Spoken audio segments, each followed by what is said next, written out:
खैबर पख्तूनख्वा में दहशतगर्दी के हालिया वाक़यात में इजाफे के बाद सवात में अमन अमान की सूरत हाल मज़ीद बिगड़ने के खदशे का इजहार किया जा रहा है। वज़ीर दिफा ख्वाजा आसिफ सवात के हालात एक बार फिर 2009 जैसे होने के खदशे का इजहार कर रहे हैं और बात सिर्फ सवात तक महदूद नहीं है। आज मर्दान से ताल्लुक़ रखने वाले खैबर पख्तूनख्वा के सूबाई वज़ीर खुराक आतिफ खान ने भत्ते की धमकी मौसूल होने की तस्दीक की और कहा कि उन्होंने वो ख़त मुतल्लिका हुकाम से भी शेयर कर दिया। जी, लेटर आया है रैंसम, जिस तरह बाकी लोगों को भी कुछ लोग आए हैं, तो वो आए हैं और मैंने कंसर्न अथॉरिटीज़ से उसको शेयर किया है।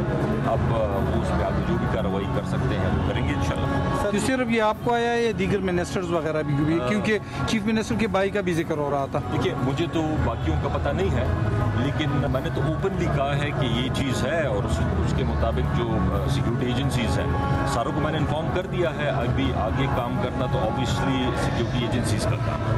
लेकिन कलअदम तहरीक तालिबान पाकिस्तान इस धमकी आमेज़ ख़त से लाताल्लुकी का इजहार कर रही है और दूसरी जानिब आज कलअदम तहरीक तालिबान पाकिस्तान के साथ मुज़ाकरात में शरीक वज़ीर आला खैबर पख्तूनख्वा के मामले खुसूसी बैरिस्टर सैफ ने बाज़ाब्ता तौर पर तालिबान से अपील की है कि वो कलअदम तहरीक तालिबान पाकिस्तान को वापस बुलाएं और अपने लोगों को कहें कि गैर मुसल्लह होकर वापस आएँ। इस माहौल में मुज़ाकरात नहीं हो सकते। मैं तालिबान के रहनुमाओं से अपनी हैसियत में ये अपील करता हूँ कि जो भी वजह हो आने की, आप मेहरबानी करें, आप उनको वापस बुलवाएं, उनको कहें कि वो गैर मुसल्लह हो जाएं और वापस चले जाएं। हमें मौका दें। हम आपके पास जब आए थे तो अमन के लिए आए थे और उसके बाद हम आज भी चाहते हैं कि इस मुल्क में अमन हो। अमन की बात इस टेंशन के माहौल में नहीं हो सकती।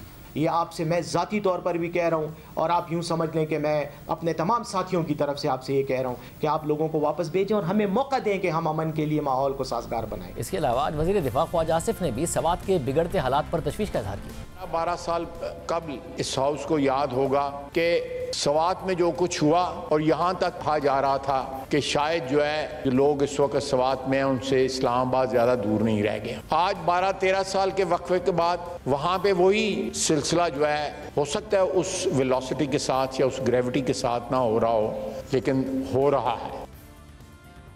क्या है इस वक्त सवात की सूरत हाल, इस हवाले से बात करेंगे। हमारे साथ मौजूद हैं सवात से नुमाइंदा जियो न्यूज़ महबूब अली। महबूब अली, बहुत शुक्रिया हमें शो में ज्वाइन करने के लिए। अच्छा बताइएगा, ऑन ग्राउंड इस वक्त क्या सूरत हाल है? क्या कुछ हुकूमत ने एक्ट किया है, पुलिस ने कोई एक्शन लिया है? ज़ाहिर एहतजाज अपनी जगह पर हो रहे हैं। शाहजेब साहब, बिल्कुल प्रोटेस्ट का सिलसिला तो बदस्तूर जारी है और परसों यानी जुम्मे के रोज़ भी एक और एहतजाजी मुजाहरों का ऐलान किया गया है और इस दफ़ा स्वात के तहसील बहरैन में ये मुजाहरे किए जाएंगे स्वात कौमी जिरगा और स्वात उलसी पासून की जानिब से, जिसमें तमाम सियासी जमातों के कारकुनान जो है वो भी शरीक होंगे। ऑन ग्राउंड सिचुएशन ये है कि यहाँ पर पुलिस जो है वो ज़रूर जो हमारी पहाड़ी इलाके हैं वहाँ पर मौजूद है, सर्च एंड स्ट्राइक ऑपरेशन ज़रूर कर रहे हैं, लेकिन कोई अब तक कोई बड़ा ऑपरेशन या कोई बड़ी कार्रवाई जो है उसकी खबर अब तक नहीं मिली है। जो वफाक सूबाई हुकूमत दोनों ही आवाज़ उठा रहे हैं, तो कार्रवाई बाकायदा मुकम्मल तौर पर क्यों नहीं हो रही है? पुलिस के ज़राए आपके क्या बताते हैं? शाहजेब साहब, सबसे बड़ी वजह यह है कि मरकज़ी हुकूमत और सूबाई हुकूमत शायद अब तक इंटरेस्टेड नहीं है किसी भी कार्रवाई में, जो हमारी मालूमात है। और जिस तरह कि आज बैरिस्टर सैफ ने यह कहा कि मैं रियासत का नुमाइंदा होकर अफगानिस्तान में गया था, मैं सूबाई हुकूमत की नुमाइंदगी के तौर पर नहीं गया था, तो उनका ये कहना था कि मरकज़ी हुकूमत भी कोशिश कर रही है और सूबाई हुकूमत की भी ये कोशिश है कि तहरीक तालिबान की जो क़ियादत इस वक्त अफगानिस्तान में है, हम उससे मुज़ाकरात करें और पुरअमन तरीके से ये मसला जो है हल करें। और इस वक्त उनकी बातों से ये लग रहा था कि सूबाई या मरकज़ी हुकूमत किसी भी ऑपरेशन की मूड में नहीं है। क्या जो सवात में भत्ते वगैरह की पर्चियां मिलने का मामला है वो अभी तक चल रहा है? पुलिस ने कम से कम उस हवाले से कार्रवाई की है? कुछ लोग पकड़े गए हैं? शाहजेब साहब, इस हवाले से हमारी भी पुलिस हुकाम से मुसलसल रब्ता है, स्पेशल ब्रांच से हमारा मुसलसल रब्ता है। इसमें कोई शक नहीं है कि बहुत सारे यहाँ पर जो नोटेबल्स है, जो कि वेल ऑफ लोग हैं, उनको भत्ते की कॉल ज़रूर आई है, लेकिन बहुत सारे लोग जो है वो उसको जाहिर नहीं कर रहे या पुलिस को रिपोर्ट नहीं कर रहे। जिन लोगों ने रिपोर्ट किया भी है तो अब तक इसे किसी इतला मौसूल नहीं हुई है कि किसी बंदे को गिरफ्तार किया गया हो जिसने फ़ोन किया हो। ताहम पुलिस के पास और मुख्तलिफ महकमों के पास ऐसी रिपोर्ट ज़रूर आई है कि बत्ती की कॉल जो है मुसलसल आ रही है और लोगों को धमकाया जा रहा है कि आप इतनी रकम का फ़ौरन इंतज़ाम करें।